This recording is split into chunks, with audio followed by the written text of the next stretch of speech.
You have questions? I have answers. On today's Locked On Predators, we are doing a Friday mailbag episode. We are going to talk about the topics you are most interested in, from line combinations to Phil Thomasino, goalies aplenty to the movie my sister most wants you to watch. We're going to cover it all on today's Locked On Predators. Your Locked On Predators, your daily podcast on the Nashville Predators.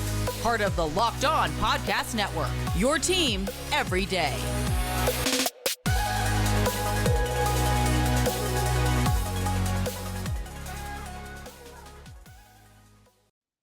Welcome to Locked On Predators, and thank you for making us your first listen of the day. I am Ann Kimmel. I'm a writer at ontheforecheck.com, and I am usually joined by my partner in crime, Nick Morgan, but Nick is off on a well-deserved vacation. But today I am not exactly flying solo because you, the listeners, have come up with some questions and topics that you want discussed, and that's what we're tackling today. Today is a mailbag episode. Put out a tweet and asked for your questions, things you were wondering about the Nashville Predators, about the NHL, about life in general, and your responses are forming today's episode. So we've got lots of great questions. Hopefully I've got some good answers, and we're going to just start diving right in.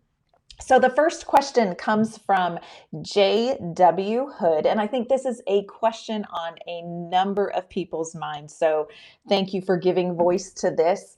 He says, if there are no more changes to the Predators lineup, who else should be on the second line, assuming it's Joey and Nino on the second line? Again, great question. And I think, it's a very safe bet that the Predators' second line is probably going to be Ryan Johansen and Nino Niederreiter. Johansen at times was bumped up to the first line, but I think if there are no more changes to the Predators roster, I think you'll see Forsberg, Granlund, and Duchesne together on that top line, which leaves Ryan Johansen and new Predator Nino Niederreiter. But who is going to jump in that second line, third spot with Joey and Nino? I think this is a question with two potential answers, but I'm going to tell you who I think should get the spot. The two options I really think you're looking at for a second line person with Joey and Nino are Phil Thomasino or Tanner Jeannot. But my opinion, I think Phil Thomasino is going to get an opportunity on that second line. So Phil Thomasino, just coming off of his first season in the NHL, he played 76 games. He had 11 goals, 21 assists for 32 points. It was an interesting first season for Thomasino. There were some games where John Hines had him as a healthy scratch, kind of easing him into the NHL time, which is something that the Predators, I think, do. And while it can be frustrating as a fan, I think that it generally serves the Predators well.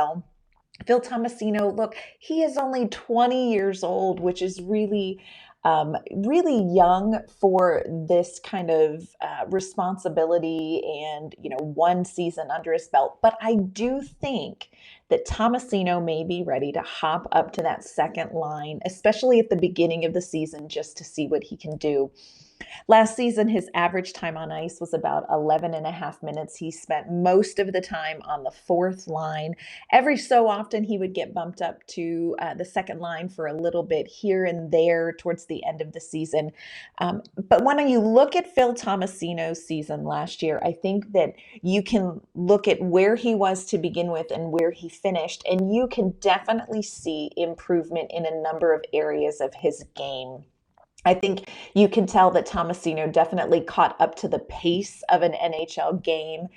He's not necessarily the most physical player on the Predators team, and physicality is something that the Predators really are looking for as far as an identity of play.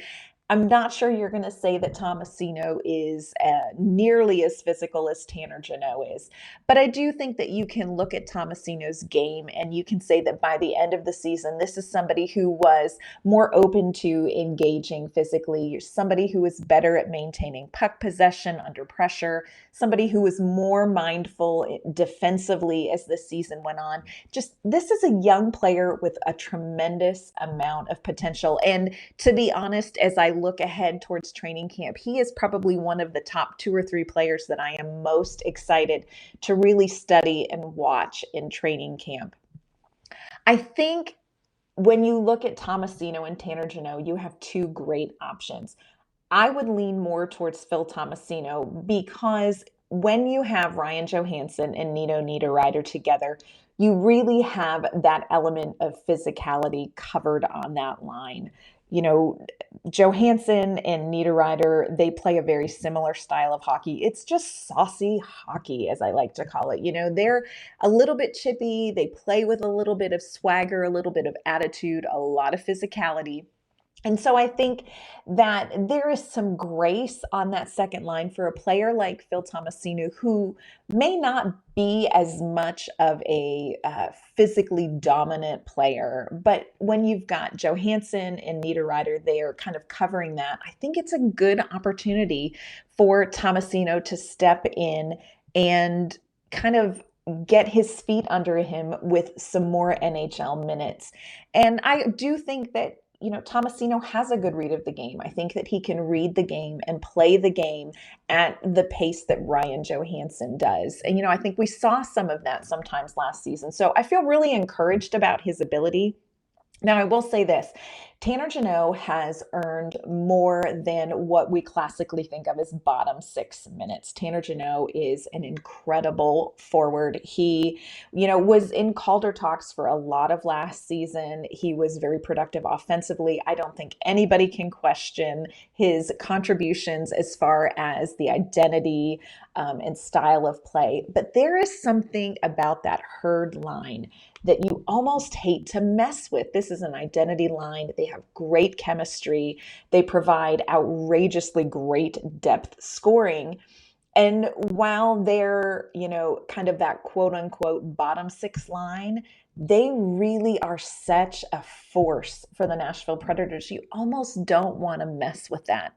So for that reason, there's a part of me that really sort of leans toward, let's give Phil Tomasino those second line minutes with Johansson and Niederreiter and see what he can do. And let's leave Tanner Jeannot with Trenin and Sissons and just keep that herd magic going. That's where I think the second line is going to sort out. And again, this is all barring no more roster changes, which with the Nashville Predators and David Poile, I'm thinking maybe he's done. A lot of other things have been sort of settled. But, let's face it, we just never know with David Poile. So we're going to keep our eye on that. But that is my guess. I think we're going to see Thomasino up on that second line. So coming up, we're going to tackle some questions that our counterparts at other Locked On shows have asked us. They're curious about what the Nashville Predators are going to do. We're going to talk about their questions in just a minute. But first, want to let you know that this episode's brought to you by our great friends at Built Bar. And look, if you have not tried Built Bar Puffs, you are depriving yourself of one of life's greatest snacks. And guess what? There is a new flavor that shouldn't surprise you. That's what Built Bar does. They have created an outrageously great flavor. I can tell you this because I have consumed a number of them. They have created cookie dough chunk puffs. That's right, cookie dough covered in chocolate. And it's healthy. So cookie dough chunk puffs have a light, chewy texture, real cookie dough chunks. And of course, they are covered in 100% real chocolate. It is all the joy of eating cookie dough, but you didn't have to make the cookie dough, and it is healthy for you. Cookie dough chunk puffs only have about 160 calories, and they are packed with a whopping 15 grams of protein in them. Run to built.com. You want to snag a box for you and the family. It will be the perfect healthy treat. Or if you want to, I won't judge, find a hiding place in your house, stow them away, tell no one. I wouldn't blame you. What's great about Built is that all of their bars are made with collagen protein, which your body absorbs more efficiently, and it provides tons of health benefits. So you can eat something that tastes good and it's good for you. You are going to love the new cookie dough chunk puff. Whether you need a snack for your workout, a late night treat, or you just need something to eat on the go, Built is the perfect protein bar, and they taste better than a candy bar. You're going to want to ditch the calories, the fat, the sugar. Grab yourself a Built bar. Go to built.com, use promo code LOCKED15, and you can get 15% off your order. That is promo code LOCKED15 for 15% off at built.com. So one of our good friends at Locked on Blue Jackets that you just met in a couple episodes ago, Jay Foster, Jay joined me to talk about the goalies in the Central Division. After that conversation, Jay had a question for me about the Nashville Predators, and his question is one that I think is on the mind of a number of Nashville Predators fans as well. Who should back up Juuse Saros this season? Interesting question, considering right now the Nashville Predators have goalies out the yin-yang, which is not actually the official term, but we have goalies aplenty. This is a question that I don't know that anybody would have asked at the end of last year. I felt like it was a pretty obvious the trajectory that the goaltending was going for the Nashville Predators. Connor Ingram really seemed like sort of the heir apparent for that backup spot. And then all of a sudden, July 14th rolls around, and the Nashville Predators announced that they have picked up Kevin Lankinen. They signed him to a one-year deal worth $1.5 million from the Chicago Blackhawks. And all of a sudden, everybody was sort of looking at each other like, what is going on here? Wasn't Connor Ingram the obvious choice? Hasn't this all been settled? The Predators still have Cooley, and now Yaroslav Askarov is here. So it seemed very obvious that you would have Askarov and Cooley in Milwaukee. You would have Ingram and Saros in Nashville. But then all of a sudden, you have Lankinen. And so I'll be honest, my initial reaction was, oh my gosh, are the Nashville Predators looking to use Connor Ingram or, heaven forbid, Askarov as some sort of piece in a giant trade deal? That has not happened. So now what we're looking at is goalies and trying to figure out who's going to go where.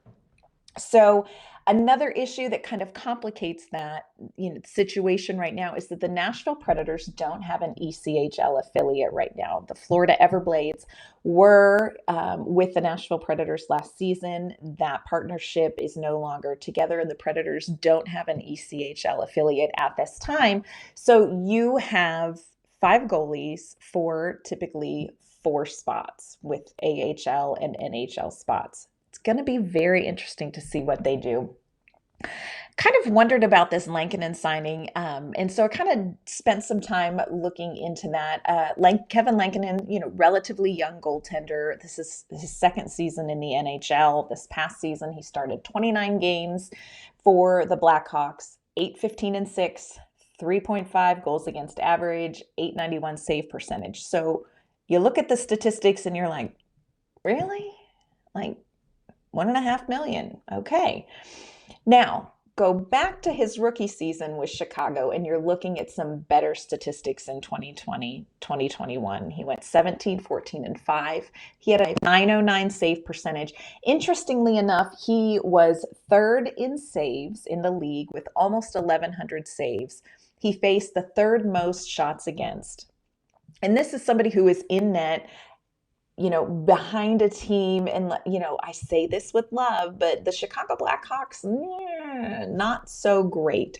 So I think part of, the initial resistance to this signing was looking at his statistics. But I went ahead and look, there's not a lot of hockey on. I'm kind of in, you're in that hockey drought. So I pulled up the 2019 IIHF World Championship game against Russia, where Kevin Lankinen was in net for Finland, and watched some of that. And really, you see really solid goaltending. He was facing a team that had Malkin, Ovechkin, Kuznetsov, Kaprizov, and he really stood very strong in net. So I was really much more impressed as I looked at that performance as compared to looking at his statistics when he was with the Blackhawks. What are the Predators going to do now? Great question. I think you will probably, obviously, Saros is going to get the start. I think you're going to see Saros starting a lot of games. Again, perhaps not as many as last season, because I think that you're going to have Kevin Lankinen backing him up, which is interesting because then what you have is Ingram and Askarov and Cooley in Milwaukee. Devin Cooley he had a rough start last season for the Admirals, but really came through strong by the end of the season. And his turnaround was a part of the turnaround for the whole team.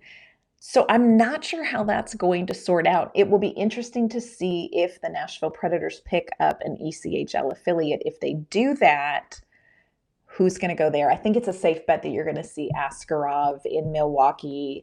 If Lankinen is here in Nashville, Ingram is going to be in Milwaukee. But it kind of is a rough deal for Cooley, who they just re-signed as well. So 5 goaltenders, 4 spots. God love them all. It's a little bit of a mess. But when it comes down to who is going to back up Juuse Saros, I really do think for the next year it is going to be Lankinen. That's what I'm anticipating happening. So, got questions from another one of our Locked On friends, JD Young, who is the host of Locked On Sharks. We're going to see what he wanted to know about the Predators. JD asked, who are you expecting to make the biggest jump this season? Great question. 2 ways to look at it. You can look at it as who struggled the most last year and is going to snap out of it this season. You can also look at it as who is going to take their game to the next level. I'm going to answer that question for both of those scenarios. As far as who struggled last year and will snap out of it this season, I think the person I am most expecting to kind of snap out of their hockey funk from last season is, of course, Eeli Tolvanen. And let's face it, Eeli Tolvanen really has nowhere to go but up. I expect that we'll see him on the 4th line to start. He really had, he had a rough season. Last season, he was on the 2nd line a lot of times with Johansson and Luke Kunin. Tolvanen played 75 games. He had 11 goals, 12 assists, 23 points. He did get healthy scratched at times, which I thought was really interesting because Luke Kunin, who also struggled offensively, was not ever healthy scratched. So it was really interesting to watch the dynamics because you had a 2nd line that was struggling and you had Eeli Tolvanen healthy scratched and Luke Kunin on that 2nd line who was never healthy scratched. I think the 2nd line, Luke Kunin is gone now. And I think you're going to see Tolvanen start out on the 4th line, but I think there's a lot of potential on that 4th line. And we're going to get to why I think that in just a second. But one thing I do want to say, I would love to see Eeli Tolvanen obviously have a better offensive season. He was really responsible, I think, defensively. I think he played a very physical game. I think so many things about his game were on target for the Predators, except offensive production. I would love to see him obviously turn that around. I would also really love to see him shine on that 2nd power play unit. We know Tolvanen has that amazing shot, and the 2nd power play unit could definitely use a boost. I think if we can get Eeli Tolvanen going there, that's going to go a long way, not just for the team, but also for his game. And another key to that 2nd power play success may come through the player who I think is going to take their game to the next level, and that is a young Mr. Cody Glass. And that was another question. I heard that more than once. What are we going to expect to see from Cody Glass after his season in Milwaukee? I think fans were a little bit disappointed early last season when Cody Glass kind of struggled. He went down to Milwaukee and absolutely lit it up in Milwaukee. He was the top point scorer, 66 games. He had 14 goals, 48 assists. Absolutely really solidified his game in Milwaukee, got his feet underneath him. And look, I don't think you can underestimate, especially for these young players. This trade to the Predators from Vegas came out of nowhere for Cody Glass. He's coming off of some injuries as well. And I think the time in Milwaukee is going to serve him very well as he comes back to Nashville. I anticipate that we're going to see him centering in that fourth line.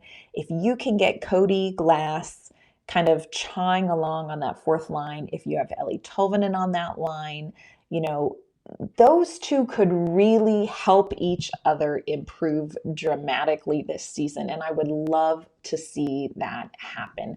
I think that Cody Glass could really be one of those more peripheral impact players. I don't think that we're going to see him come out and post Forsberg or Duchesne numbers, but I think that you could really see him be a depth impact player, similar in some ways to how Tanner Jeannot was. Not that their game is similar, but their impact, I think, could be very similar. I am so excited to see what Cody Glass can do. I think sometimes in sports, especially with young players, we forget that there is such a thing as a valuable slow burn when it comes to some players. And that can be, as good for them as them coming out in their rookie season and just lighting it up. And I think Cody Glass could be one of those players who that slow burn last season really may launch him into a very successful season coming up. Also, I do again think we're going to see a lot more from Phil Thomasino. I think that there's potential to see growth in his game as well. Excited to watch him. JD also had another question that I think may have been dropped with a little bit of sarcasm font, but we're going to address it anyway. JD wanted to know, how does it feel to get a third round pick for a bottom six player? JD is, of course, referring to the trade of Luke Kunin to San Jose in exchange for John Leonard and a third round pick in the 2023 draft. I'm going to be real honest with you, JD. It actually feels pretty good. But there is a caveat. There is a caveat for Nashville Predators fans. Of course, we know Luke Kunin really struggled last season. He did play all 82 games. He was the only Predator to play every game, but he only had 13 goals, 9 assists for 22 points. Luke Kunin just did not click in a top six role. And again, didn't help that on that same line, Ellie Tolvanen was struggling. But I think what's really something that Nashville Predators fans unfortunately have sort of built into the back of their minds and the pit of their stomach is that anytime we see a forward who has struggled here in Nashville and we trade them away, there is a part of a Nashville Predator fan who has this worry that they're going to see a player who struggled here go somewhere else and flourish outrageously. And so rest assured, JD, there will be Predators fans keeping one eye on Luke Kunin in San Jose. We saw this, the prime example is Kevin Fiala, struggled some here in Nashville, went to Minnesota, and all of a sudden, really sort of lit it up there. So, while we're very excited about it, while I think it was the right move for the Predators, and while I think a third round 2023 draft pick is definitely a great thing to keep in our pocket, it's going to be a good draft. That's, a third round pick is going to be, there's a lot of good players that are going to be available in the third round. And, who knows, that may be a piece that if the Predators do decide to do a trade, that could be a pick that is included in a trade. Anyway, it's going to be valuable to us. So it does feel pretty good, but we're not going to breathe easy until we see how Luke Kunin does there. So we feel good about it, JD, and we appreciate it, and it was great doing business with you. Coming up, JD does have one more question that actually is pretty important, not just for me, but also for my family. But first, I just want to thank you again for making Locked On Predators your first listen every day. Coming up next week, I will be back with all of the latest NHL and Nashville Predators news. Plus, next week, we are going to take a deep dive into the world of officiating. I'm going to be talking with special guest Keith Grooms about what it is like to be a hockey official, why sports, not just hockey, but other sports, are really seeing a need for more officials, and what can be done to address the shortage. All that's going to be coming up next week on Locked On Predators, so be sure to tune in. So JD had one more question that he posted to me. And I think that this is a very valid question. JD writes, have you been told that you are hosting the entire Locked On NHL crew for the draft next year? So the rumor is that Nashville is in talks to host the NHL draft next year. Is this going to happen? We don't know officially, but let's be real. It would be amazing. If you watched the NFL draft that was hosted here in Nashville, it was incredible. It was a whole event, a whole experience, despite the fact that the bachelorette party, people cried a little bit, whatever. And it would be great to bring the NHL draft here. Of course, the NHL draft would be a little bit smaller in scale, but I think that the enthusiasm and the energy would be amazing. Nashville is a great sports and destination city. I think it would bring a lot of interest, a lot of fans, and I think it would be so fun. Here is the question. Does Nashville have enough hotels to host the draft? So Nashville's hotel capacity is a factor in some of the events that are and are not brought into town. And it's something that Nashville, a growing city, is addressing. In 2021, there were 11 hotels opened with just over 1,700 rooms. And this year, 2022, the plan is to open 12 more hotels with almost 2,100 more rooms. So they are building the infrastructure for things like accommodations for hotels, for events like the draft. But that is what the NHL is looking into. Can Nashville accommodate the influx of people for the draft? Hopefully they can. And I think it would be amazing if the draft was here. When the draft, this past draft was held in Montreal, the Locked On Canadiens hosts were credentialed and were kind of our contact people for the draft.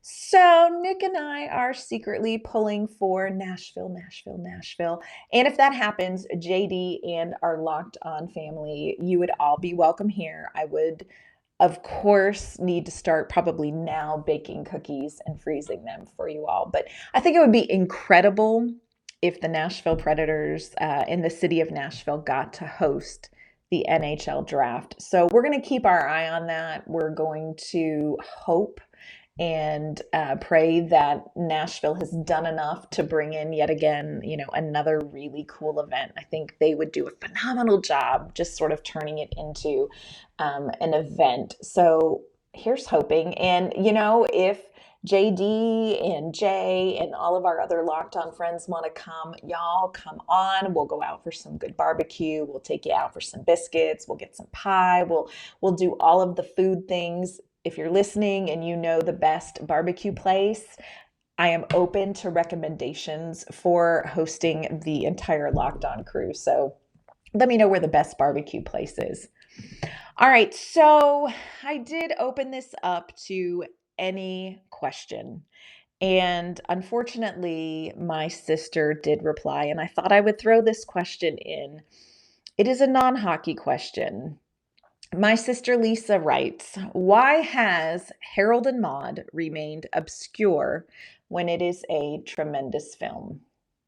Y'all, I'm going to tell you one of the family secrets. My sister Lisa, older sister, I'm the youngest of three girls. She came home from college many, many years ago and said, I've got this great movie. This movie, y'all have to watch this movie. It's one of the best movies I've ever seen. And I remember that my Uncle Bus and Aunt Joanne were visiting. And so we all sat down and we watched a movie called Harold and Maude. Have y'all heard of this movie? Okay. It was made in 1971. It's a movie. It's kind of a dark comedy. And oh my gosh,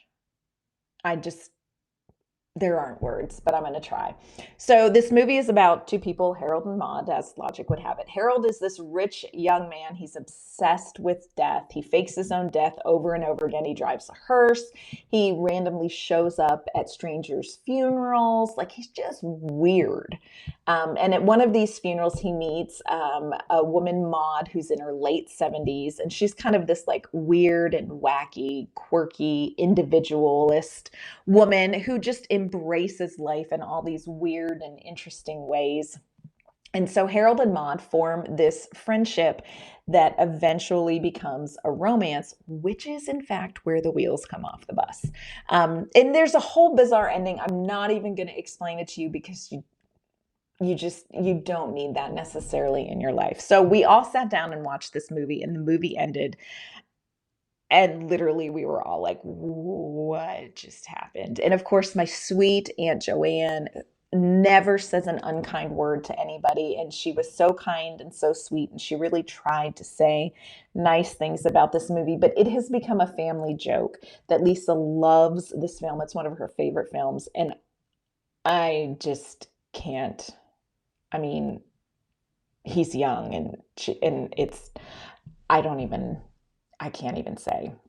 So my sister's not in her 70s, but she is somebody who embraces life. She's very interesting. She marches kind of to the beat of her own drum. And so I will say that that is cool to watch. And if Harold and Maude has inspired her, that's great. I'm going to have to keep an eye on her when she hits her 80th birthday. If you watch the film, you'll know why. I do think it's interesting, though, just as an aside, that this sister who was inspired to embrace life from Harold and Maude was not willing to buy the matching foam 10-gallon hats that the Nashville Predators sell. It's like the greatest merchandising invention ever. She wasn't willing to do that, but, what can you do? So Harold and Maude, why is it not recognized and why is it still obscure? Because it's weird, Lisa. It's just weird. Y'all, I would love to know if any of y'all have seen this movie, Harold and Maude. Or, do you have some weird, obscure film or book or belief that your family just cannot possibly understand? Is this like me trying to explain over and over again Matt Duchene's greatness to my husband, bless his heart? We all have our things.